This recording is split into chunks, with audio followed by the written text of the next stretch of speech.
Ang susunod na programa ay rated PG. Patnubay at gabay ng magulang ay kailangan sa mga batang manonood.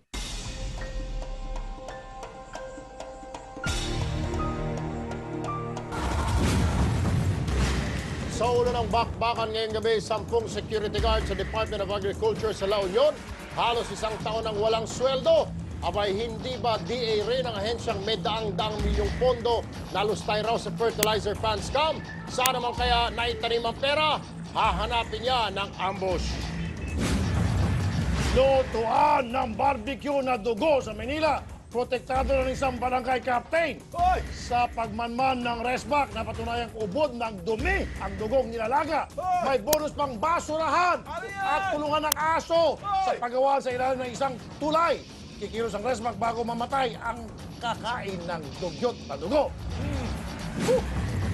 Sa mga nagnenegosyo sa online shopping, may dapat kayong malaman. May isang uri ng modus operandi na umiiral ngayon sa internet. Ang instrumento ng mga magnanakaw ay credit cards. Abangan ang aming pambubuko.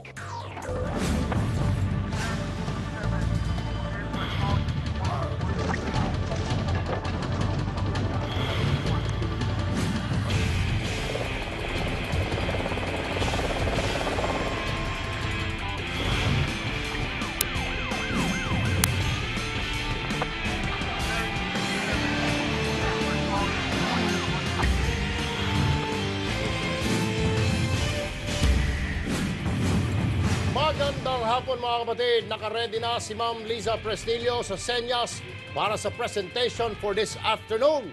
Habang may debate kung beyond reasonable doubt ang impeachment, walang debate-debate rito sa T3. Basta't may sumbong, agad isasalang sa trial.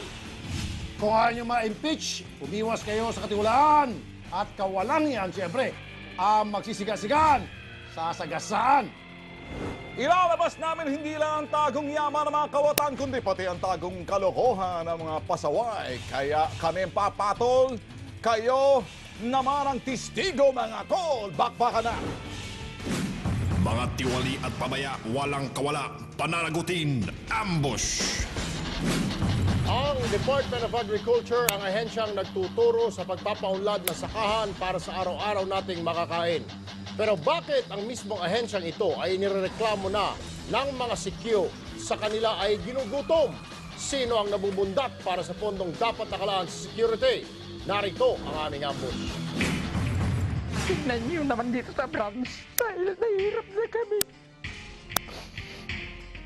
Kawawa yung mga tao ko naghihirap. Nagngingit-ngit na lumapit sa T3 ang mahigit 10 gwardiya ng Guardsman Security Agency. Dating nakatalaga sa Department of Agriculture Region 1 Office sa San Fernando, La Union.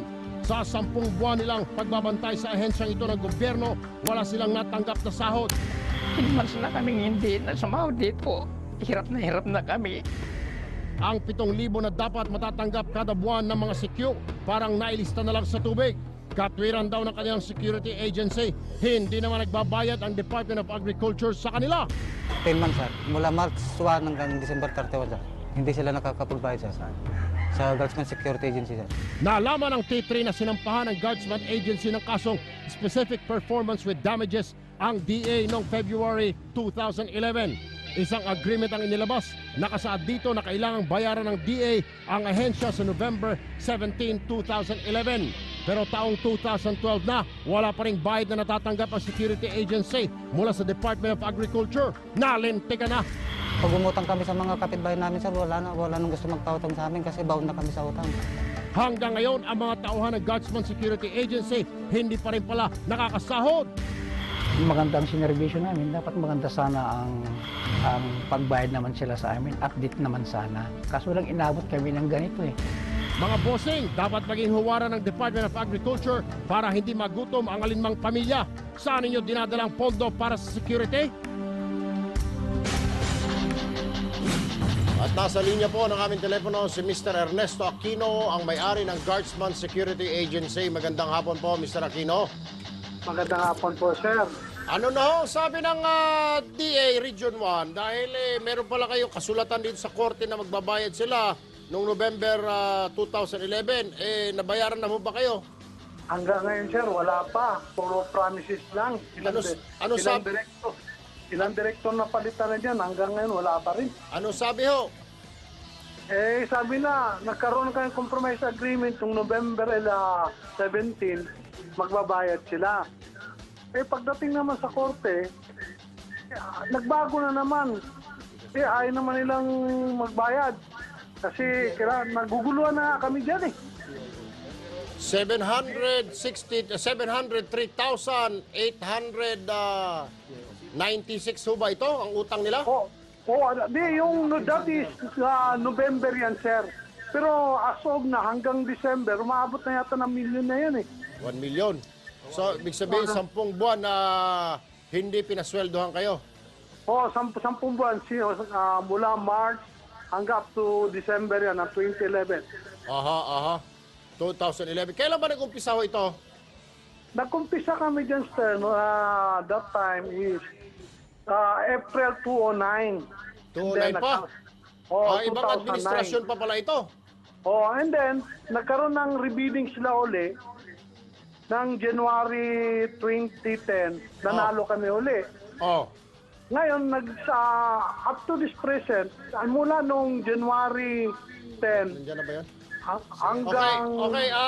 Mga Ernesto, sandali lang po ha.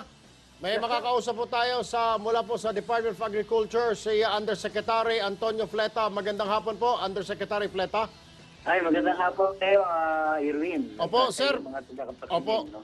Sir, lalapit lang ho sana namin sa inyong tanggapan na itong problema po ng Guardsman Security Agency ng Region 1 Anong San pangalan? Fernando, La Union. Utang po yung DA Region 1 sa kanila ng halos 1 milyong piso na, sir. May kasulatan sila din sa korte na sinasabi magbabayad yung DA Region 1, pero hanggang ngayon hindi pa ho nagbayad. Ang agreement nila ay November 2011, pero hanggang ngayon hindi pa rin ho nagbabayad. Okay, makasingit ito Yusek, okay, hindi kami collection agency. Oh. Kaya po namin ginagawa ito, alang-alang sa mga security guard na kinakawawa na po, umiiyak na, ginugutom nyo. Okay? Maliwanag yan. Hindi kami collection agency. Sige, tuloy mo, sagot ka. Sa Region 1 po ba? Ho?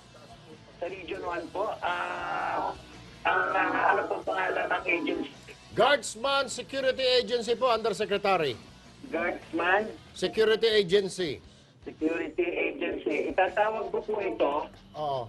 Kasi ang sagot po ng inyong regional director doon, nakailang palit na ng regional director, LRO budget. Pero ayon sa aming, ayon naman sa Department of Budget and Management, abay, maaga namang nire-release ang inyong MOOE, di ho ba? Ating na check ito kung ano po ang nangyari dito.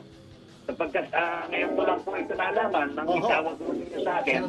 Kaya kailangan kong ma-check kung wala. Opo. Siguro, sir, pakisilip na lang, ewan kung saan ginagastos ng inyong director doon sa Region 1 yung pinantadala yung MOE. Sakaling na kung yung regional director, babalik ako sa iyo, Ay, sige po. Irwin. Sige ho, sige ho. Meron akong dagdag kay ano nga po ito. Yusek, yung director po ba